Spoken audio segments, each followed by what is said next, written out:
हम सभी इन्वेस्टर्स ने कई बार बुक्स में या फिर किसी को कहते हुए सुना है या फिर न्यूज़ हेडलाइंस पे हमने रोल अप मर्जर का नाम देखा है। रोल अप मर्जर को बहुत सारे कंडीशंस में यूज़ किया जाता है। तो इस 5 मिनट के वीडियो को देखने के बाद आप कभी भी नहीं भूलेंगे कि रोल अप मर्जर कौन सी इंडस्ट्री में यूज़ किया जाता है, इसके क्या बेनिफिट्स होते हैं, रोल अप मर्जर कैसे किया जाता है और एग्जैक्टली एक पर्टिकुलर रियल लाइफ एग्जांपल से हम ये समझने वाले हैं कि कौन सी ऐसी कंपनी है जिसने रोल अप मर्जर किया है और उसको किस हिसाब से बेनिफिट हुआ और ये करने के बाद कंपनीज को एग्जैक्टली कैसे प्रॉफिट होता है, उसके बाद कंपनी करती क्या है, ये आज हम इस वीडियो में समझने वाले हैं। नमस्कार, आप सभी लोगों को मेरा तहे दिल से नमस्कार। मैं शुभम बिष्ट आप सभी का इस वीडियो में स्वागत करता हूं जिसका नाम है TYSM stock info. Roll up merger होता क्या है? What is roll up merger? Roll up merger एक ऐसी कंडीशन को कहा जाता है जिसमें कोई भी इन्वेस्टमेंट कंपनी यानी कि कोई भी इन्वेस्टर, एक प्राइवेट इक्विटी फर्म को आप एक इन्वेस्टर मान सकते हैं जो कि एक पर्टिकुलर इंडस्ट्री के अंदर अलग अलग कॉम्पिटिटर्स, अलग अलग सर्विस प्रोवाइडर्स को खरीद लेता है। दे purchase all of these company. कोई भी ऐसी इंडस्ट्री जिसके अंदर बहुत अलग अलग प्रकार के कॉम्पिटिटर्स हैं, सबने अपनी अलग अलग कंपनीज बनाई हैं जो कि अपनी डिफरेंट सर्विसेज लोगों को प्रोवाइड करती हैं। अगर उन सभी को परचेज करके कोई एक कंपनी में कंबाइन कर देता है तो उसे roll up merger, roll up या फिर रोल अप, इसको मैं नीचे शब्द में दिखा दूंगा जिससे आप समझ पाएंगे कि कहीं पे भी आपको रोल अप दिखे, कोई भी न्यूज में आपको रोल अप दिखे, यानी कि आपको समझ जाना है कि उस इंडस्ट्री के अंदर उस कंपनी ने अलग अलग कंपनीज को खरीद कर एक कंपनी में स्थित कर दिया है। अब इसका बहुत अच्छा एग्जाम्पल अगर मैं आपको दूं, जैसे कि कोई एक ऑयल रिफाइनिंग कंपनी है, अब उसको ऑयल की ड्रिलिंग कंपनीज भी चाहिए और उसको ऑयल की रिफाइनिंग कंपनीज भी चाहिए। तो कोई एक ऐसी इंडस्ट्री है जिसमें ड्रिलिंग अलग कंपनी कर रही है, रिफाइन अलग कंपनी कर रही है, तो कोई एक ऑयल कंपनी इन दोनों को परचेज करके एक कंपनी बना सकती है जिससे उसको ज्यादा। अब बात करने वाले हैं बेनिफिट्स के बारे में।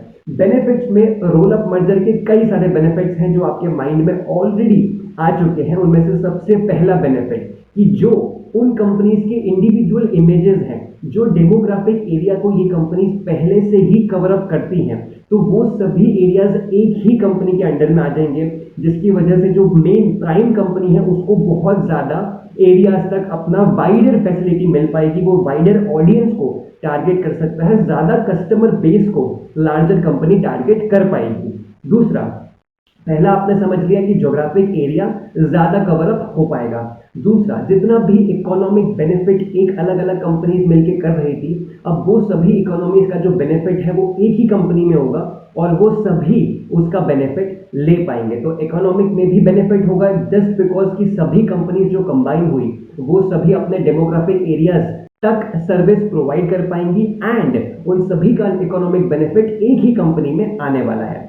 इसके बाद थर्ड बेनिफिट जो उस कंपनी को होने वाला है कि complimentary services, all the complimentary facilities जो ये सभी एक एक कंपनीज करती थी, उन सभी को अगर हम कंबाइन करके एक ही कंपनी में ले आए तो वही कंपनी अब सारी सर्विसेज प्रोवाइड करने वाली है। इसका एक छोटा सा एग्जांपल जिससे आप बहुत अच्छे से क्लियर हो जाएंगे, आईटी इंडस्ट्री।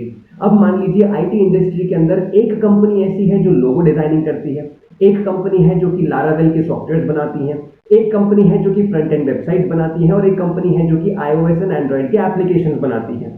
अब एक फिफ्थ कॉम्पिटिटर ऐसे हैं जिनके पास बहुत पैसा है और उन्होंने अभी अभी एक प्राइवेट लिमिटेड कंपनी को स्टैब्लिश किया है। तो वो ये सोचेंगे कि इन चारों को अगर मैं कंबाइन कर लूं, इन चारों को मैं अगर पैसा देके खरीद लूं, इन सभी के ओनर्स को, उन सबकी ओनरशिप इक्विटी को मैं परचेज कर लूं और इन सभी के ओनर्स को थोड़ा थोड़ा मेन कंपनी में शेयर्स दे दूं या फिर कैश के थ्रू अगर मैं इनको खरीद सकता हूं, तो ये सभी मिलकर एक कंपनी बन जाएंगी। अब इसको किया क्यों जाता है? अगर कोई एक ऐसी इंडस्ट्री है जिसमें कोई भी जायंट नहीं है, जिसमें कोई भी बहुत बड़ा कॉम्पिटिटर नहीं है, तो उस केस में उस इंडस्ट्री को फ्रेगमेंटेड इंडस्ट्री कहा जाता है, यानी कि बहुत क्राउडेड इंडस्ट्री जहां पे एक इंडस्ट्री के अंदर मल्टीपल डिफरेंट कंपनीज हैं बट कोई भी ह्यूज कॉम्पिटिटर, एक बड़ा डोमिनेंट प्लेयर नहीं है जो कि उसी इंडस्ट्री का ह्यूज मार्केट शेयर लेकर बैठा है। तो उस इंडस्ट्री में रोल अप मर्जर्स बहुत ही कॉमन है, होते रहते हैं।